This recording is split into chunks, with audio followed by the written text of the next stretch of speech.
Student, Shri coaching classes में आपका स्वागत है। आज हम पढ़ेंगे बच्चों क्लास 12th का विद्युत रसायन चैप्टर 3। बच्चों, अभी तक हमने पिछले वीडियो लेक्चर में सीसा संचयक सेल को पढ़ा। आज हम बच्चों हमारा जो कि लास्ट प्रकार है, हम व्यापारिक सेल पढ़ रहे थे। व्यापारिक सेल में बच्चों प्राथमिक सेल, द्वितीयक सेल और ईंधन सेल, ये 3 प्रकार के सेल होते हैं। उनमें से हम बच्चों प्राथमिक सेल में शुष्क सेल, मरकरी सेल के बारे में जाना। इसके बाद द्वितीयक सेल में बच्चों हमने लेड स्टोरेज बैटरी यानी सीसा संचयक सेल के बारे में जाना। आज बच्चों हम ईंधन सेल के बारे में जानेंगे। बच्चों, ये हमारा पार्ट 19 है और इसमें बच्चों आज ईंधन सेल के बारे में हम समझते हैं। तो बच्चों, जैसा कि उसके नाम से समझ में आ रहा है, ईंधन सेल बच्चों वे सेल होते हैं जिनमें जो गैसें ली जाती हैं ईंधन के रूप में, उसको जलाने के बाद जो ऊर्जा निकलती है उस ऊर्जा का उपयोग हम किसी भी उपकरण को चलाने में करते हैं। तो ऐसे सेलों को हम ईंधन सेल कहते हैं। जैसे कि आपको दिख रहा होगा, ईंधन सेल क्या है? वे सेल जिनमें हाइड्रोजन, ऑक्सीजन, मीथेन। हाइड्रोजन को बच्चों आप H2 के रूप में भी लिख सकते हैं, ऑक्सीजन को O2 के रूप में लिख सकते हैं और मीथेन को बच्चों CH4 के रूप में भी लिख सकते हैं। ठीक है, तो ये ईंधन के रूप में जब होते हैं और इनसे बच्चों जो प्राप्त ऊर्जा होती है उसको हम विद्युत ऊर्जा में बदल देते हैं। ऐसे सेलों को हम क्या कहते हैं? ईंधन सेल कहते हैं। ठीक है, तो परिभाषा तो बच्चों सिंपल ही है ना। वे सेल जिनमें हाइड्रोजन, ऑक्सीजन, मीथेन आदि ईंधन के दहन से प्राप्त ऊर्जा को सीधे विद्युत ऊर्जा में परिवर्तित किया जाता है, ईंधन सेल कहलाते हैं। ठीक है बच्चों, एक H2O2 ईंधन सेल है आपके पास, H2O2 ईंधन सेल, जो कि हमारे सिलेबस में है। इसको लिखने का तरीका बच्चों ये रहता है, H2 लिखते हैं, डैश लगा के O2 लिखते हैं। जहाँ पे भी H2O2 लिखा है बच्चों, यहाँ पे इसमें मिस आप प्रिंट नहीं हो रहा था सही से, तो H2O2 ऐसे लिखा है, आपको इस प्रकार से लिखना है। ठीक, तो H2O2 ईंधन सेल जो है वो सबसे अच्छा उदाहरण है ईंधन सेल का। तो इस तरह के ईंधन सेल का उपयोग बच्चों चंद्रमा पर उतरने वाले अपोलो अंतरिक्ष यान में सफलतापूर्वक किया गया था। आपको अंतरिक्ष यान बच्चों ये दिख रहा है चित्र में, इस प्रकार का बच्चों अंतरिक्ष यान था। इसमें 200 किलोग्राम का जो है ईंधन लिया गया था, जो कि 11 दिन तक चला था। और बच्चों इस ईंधन की खास विशेषता ये है कि इसमें जो बच्चों H2O2 का उपयोग होता है, उस H2O2 से बच्चों बनता है जल का अणु, या ये कहें कि उससे जल का निर्माण होता है। तो इस जल का उपयोग बच्चों अंतरिक्ष यात्री क्या करते हैं? पीने के रूप में इसका उपयोग कर लेते हैं, जिससे उनको एक्स्ट्रा अलग से पानी जो है नहीं ले जाना पड़ता और उसका जो अंतरिक्ष यान में वजन है वो भी ज़्यादा नहीं बढ़ पाता। ये इसकी खास बात है। इस ईंधन सेल में बच्चों एक और विशेषता ये है कि इसमें जो विद्युत अपघट्ट होता है बच्चों, वो होता है जल। क्या होता है? जल होता है। और बच्चों इसमें साथ में NaOH का विलयन इस क्षारीय होता है, या फिर KOH का विलयन, इसको जल में घोल के बनाते हैं। ठीक, इसमें बच्चों जो इलेक्ट्रोड होते हैं वो होते हैं गैसों वाले। एक होता है हाइड्रोजन का इलेक्ट्रोड, एक होता है ऑक्सीजन का इलेक्ट्रोड। अब बच्चों को ये है गैस है, तो इनको कैसे बनाया जाता है? तो बच्चों इसमें होता क्या है, इसमें क्या करते हैं, इसमें 2 इलेक्ट्रोडों को इस प्रकार से एक इलेक्ट्रोड और दूसरा इलेक्ट्रोड लेते हैं, ये होते हैं छिद्रयुक्त। बच्चों इसमें छिद्र होते हैं छोटे छोटे, इनमें से गैसों को क्या करते हैं? पास किया जाता है। जैसे इनमें से यहाँ से इनमें निकास के लिए द्वार रहते हैं और इधर पे भी इस प्रकार से रहता है, ऐसा रिपैक रहता है। तो बच्चों यहाँ पे बीच में यहाँ क्या रहता है? जलीय विलयन भरा रहता है, KOH रहता है। तो बच्चों यहाँ से जब हाइड्रोजन गैस को प्रवाहित करते हैं यहाँ इस तरफ से, तो हाइड्रोजन गैस क्या करती है, जो KOH के जो OH आयन रहते हैं उनसे क्रिया करके हाइड्रोजन में क्या है बच्चों, हाइड्रोजन गैस में H+ और OH- मिलकर क्या बना लेते हैं? जल बना लेते हैं। तो इस प्रकार से यहाँ से जल का निर्माण हो जाता है। बच्चों आगे बढ़ने से पहले हम जो ईंधन सेल कैसा दिखाई देता है उनको देख लेते हैं। तो आप चित्र में देख रहे होंगे कि ईंधन सेल कुछ इस तरह से दिखाई देता है बच्चों। ये ईंधन सेल है, इस प्रकार से दिखाई देता है, या फिर एक इस प्रकार से भी देख सकते हैं आप इसको, और इस प्रकार से भी देख सकते हैं। ये ईंधन सेल है। इसके बाद बच्चों ये जो आप देख रहे हैं ये ईंधन सेल का टाइप है। इस प्रकार से ईंधन सेल रहते हैं। अब इसके बाद बच्चों एक सेल आपको ये भी दिख रहा है। ये बच्चों इस प्रकार से पूरा उपकरण होता है। इस पूरे उपकरण को क्या करते हैं, जली विलयन में डूब देते हैं, KOH के। तो बच्चों यहाँ से आपको देख रहा होगा कि ये जो हाइड्रोजन गैस है, यहाँ से हाइड्रोजन गैस जो है बाहर निकल रही है और यहाँ से हाइड्रोजन गैस को अंदर भिजाया जा रहा है। तो क्या होता है, इस इलेक्ट्रोड पर, ये इलेक्ट्रोड बना हुआ है बच्चों, यहाँ पर हाइड्रोजन आयन क्या इस प्रकार से ये बनते हैं। ये हाइड्रोजन आयन जैसे ही यहाँ पे आते हैं तो इस तरफ से बच्चों ऑक्सीजन को भेजा जाता है अंदर। तो ये ऑक्सीजन क्या करती है, इनसे क्रिया करके जल का अणु बना लेती है। और इस प्रकार से बच्चों जो है ईंधन सेल अपना काम करता रहता है। बच्चों जब तक इसमें हाइड्रोजन और ऑक्सीजन गैस को अंदर भेजाया जाता है तब तक ये अपना काम करते रहते हैं। तो अब हम आगे बढ़ते हैं बच्चों और पढ़ते हैं इसकी क्रिया विधि। तो बच्चों क्रिया विधि में आप देख रहे हैं कि इस सेल में हाइड्रोजन गैस तथा ऑक्सीजन गैस, क्या क्या बच्चों, हाइड्रोजन गैस और ऑक्सीजन गैस। हाइड्रोजन गैस होती है H2, ऑक्सीजन गैस होती है O2। इन दोनों को ये छिद्र युक्त इलेक्ट्रोड दिख रहे हैं हमारे, किसके हैं, ये कार्बन के। इनके ऊपर क्या रहते हैं बच्चों, छिद्र रहते हैं, फॉर्म जैसे छोटे छोटे छिद्र होते हैं, इनमें से हाइड्रोजन गैस को भेजाया जाता है। इनमें बच्चों प्लेटिनम लेड या फिर प्लेटिनम पैलेडियम या फिर ये लेड भी कह सकते हैं, Pb, इस प्रकार से ये इलेक्ट्रोडों का, और सिल्वर भी हो सकता है बच्चों, ठीक है।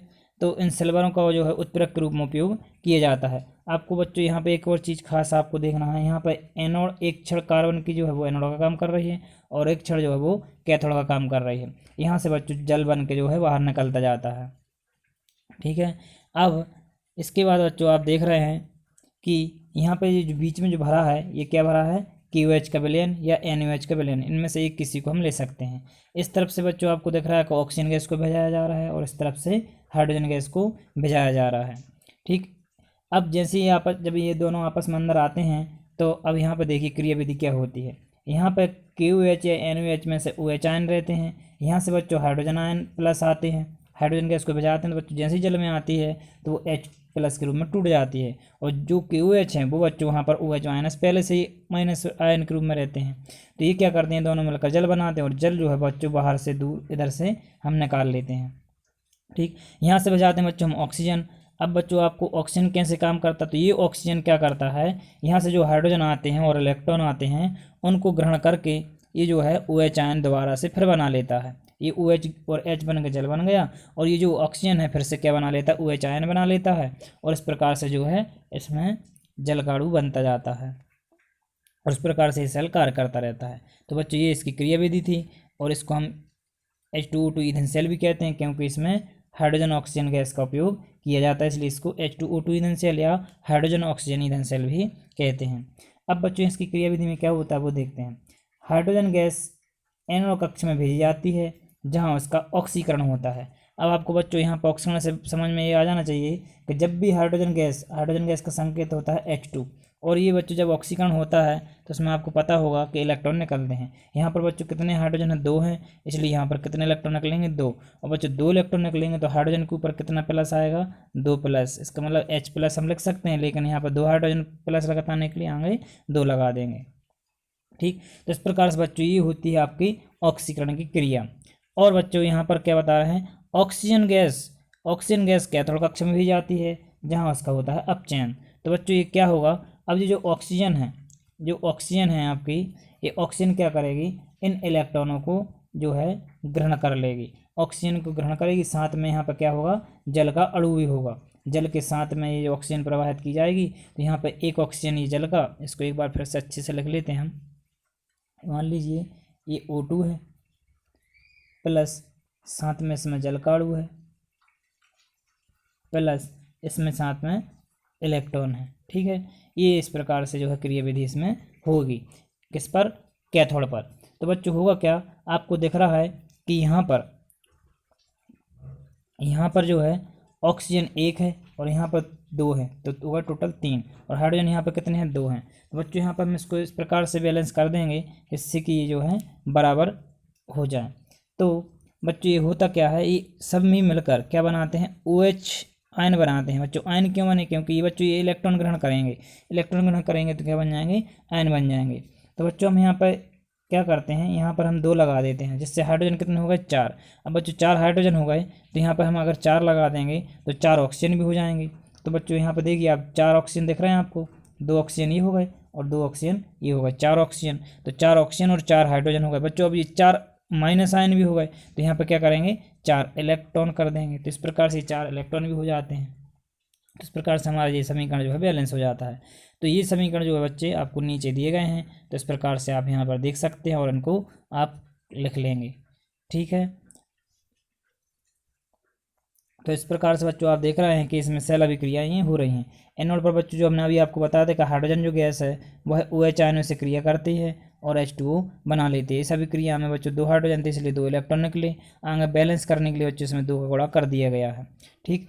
अब बच्चों यहाँ पर कैथोड पर क्या होता है, तो कैथोड पर बच्चों यहाँ पर ऑक्सीजन रहती है, प्रवाहित करते हैं और उसमें क्या करते हैं, ये जो है जो ऊपर जो 4 इलेक्ट्रॉन निकले वो 4 इलेक्ट्रॉन इसने ग्रहण कर लिए। साथ में बच्चों जो जल बन जाता है बीच में, वो जल भी इससे क्रिया करता है। तो बच्चों क्या बन जाता है, टोटल कुल मिला के 4 OH आयन इसमें बन जाते हैं।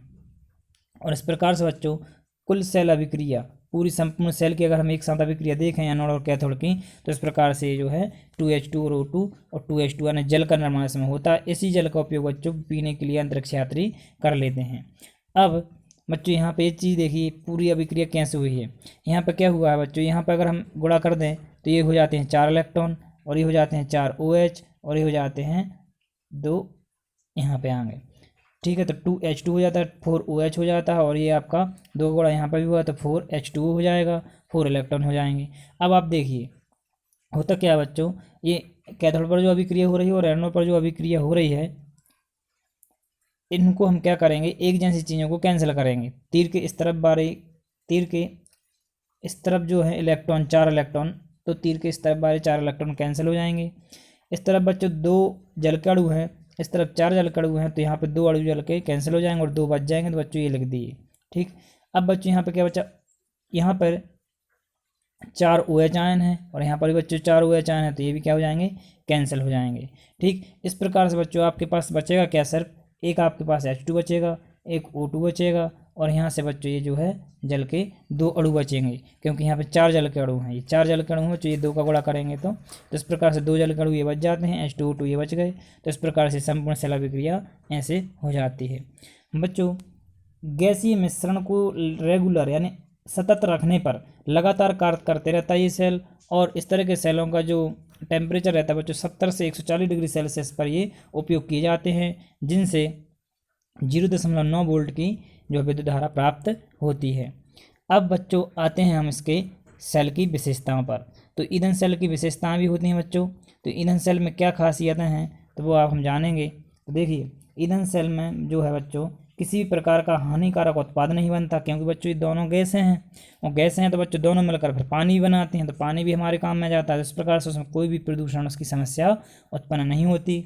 और बच्चों इस सेल की जो दक्षता है वो 70 से 75% होती है, जो अन्य सेलों की तुलना में बहुत ज़्यादा है, जबकि और जो सेल हैं उनसे कम काम करते हैं, ठीक। इसके बाद बच्चों ये जो लगातार विद्युत ऊर्जा उत्पन्न करने वाले स्रोत होते हैं, क्योंकि जब तक हाइड्रोजन और ऑक्सीजन गैस में प्रवाहित होती रहेगी तब तक ये जो है आपकी ऊर्जा जो है प्रदान करते रहेंगे।